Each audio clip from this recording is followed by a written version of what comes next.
What's going on, everyone? It's time for a creature feature film review. Today we're going to actually talk about one of the King Kong movies. I don't think I've ever talked about a King Kong movie on here yet. So I know I've talked about the 1998 Godzilla movie, but that's about it. From King Kong or Godzilla or anything like that. So yeah, I've been watching the newer Godzilla and King Kong films. So today we're going to talk about Kong Skull Island. Yep, it was released by Warner Brothers March 10th, 2017, and it was produced by Thomas Tull, Mary Parent, John Giacchini, and Alex Garcia. It was written by Dan Gilroy, Max Bornstein, and Derek Conley, and directed by Jordan Vaught Roberts, who also did The Kings of Summer, Successful Alcoholics, Nick Officerman, American Ham, and Metal Gear Solid. That's not even out yet, so that's his next big movie that's coming out. This had a budget of $185 million, and it made over $566.7 million. It was a colossal success, and Kong Skull Island. This is the most latest King Kong movie. Well, King Kong on his own, anyways. Film, and they definitely took out. They didn't go the bring them back to New York and rehash that story. So no, it's about Monarch, the company that's taking care of Godzilla right now, and basically comes and goes to the military for a military escort, as they convince the U.S. government that they have to go and look at this island that is constantly being surrounded by a storm, basically like a hurricane. So, and it's Skull Island. It's never been mapped before or anything like that. So they go and they bring in this military just for safety reasons, and they go. And then once they get there, they encounter Kong, who basically takes them all out. And there's a huge group of survivors, and they have to try to survive and get off the island. This is a cool monster movie.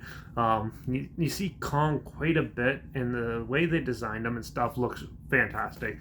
It's not like your standard ape. He's kind of a little more muscular in that, and the CG in this is actually really well done, and it stands out really well. They definitely took their time in making these, and you also get some kaiju skullhead lizard monsters that he fights a lot and stuff, instead of like random dinosaurs and things.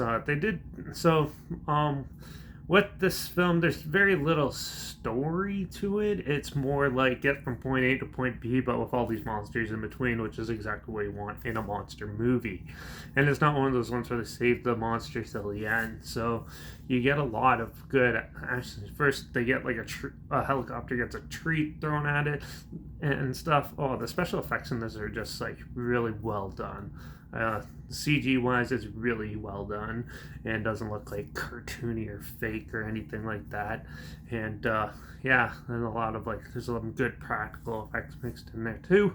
Yeah, a lot of good animal fight scenes and stuff, and yeah, it's all pretty much in the daytime for the most part, so you definitely get to see a lot of good fights and everything in this, and it's really well staged like that.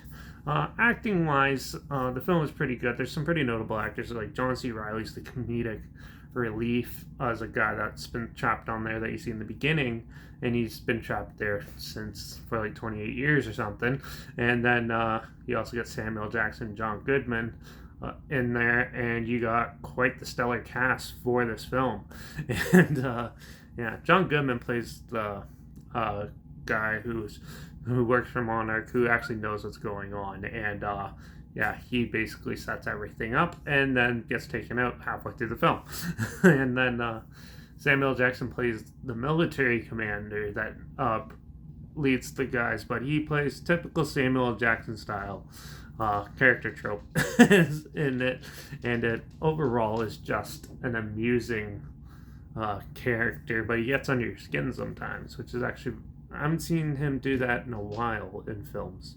So it's cool seeing old school Samuel Jackson come in and work, and it works really well. They did a really good job. Same with everyone else who played in it. The acting is actually pretty good, even though there's no real likable characters or anything.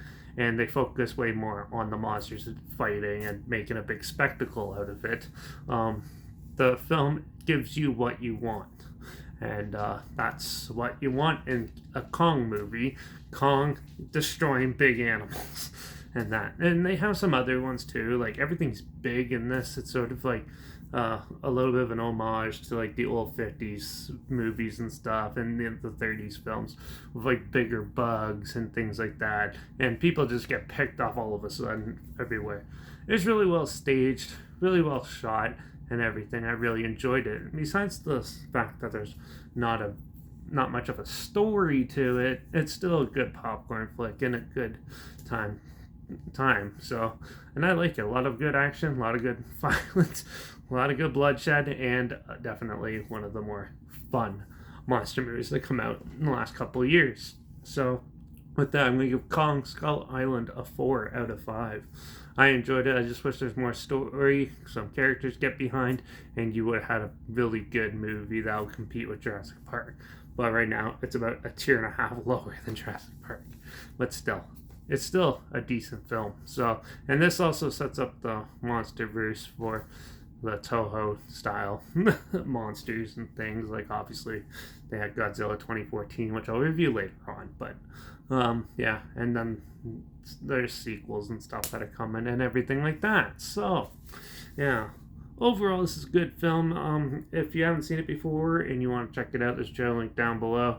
Like always, also link down below is my Instagram. That's where I always post clips of films and review in the future. All my stories, you have the film title in the hashtag and subgenre of film in the hashtag, so you're aware of it. And also, my Letterbox is linked down below. Derek P Reviews. That's where I post my first star rating right after watching the film. So follow me along those two platforms. Stay in loop with the channel. Like this video, share it so more people aware of it. Comment your opinions of the film down below if you have any. And also, if you want me to do the review all the rest of these MonsterVerse type films, like Godzilla 2014 and the sequels, well, you kind of don't. You kind of can just wait because they're the next two reviews I'm doing. But if you want me to do the 2014 Godzilla and give you my opinions on that one as well, comment that down below as well, and I'll get to it as soon as I can. And yeah, but yeah, so make sure you throw some comments down there. Make sure you subscribe. Hopefully find something weird, obscure, and odd that you probably never thought of checking out together. And also, so you can hear my opinions on popular films that have come out like this, and reviews on classic films, and reviews on other things as well. And don't forget to ring that bell, and like this video, ring the bell, and because I think I might do Godzilla King of the Monsters next. So we'll just go right on into the next one. So let's do that. But watch out for all those killer apes out there that we try to kidnap for no reason. And I guess I'll see you all in the next review. So until then, cheers.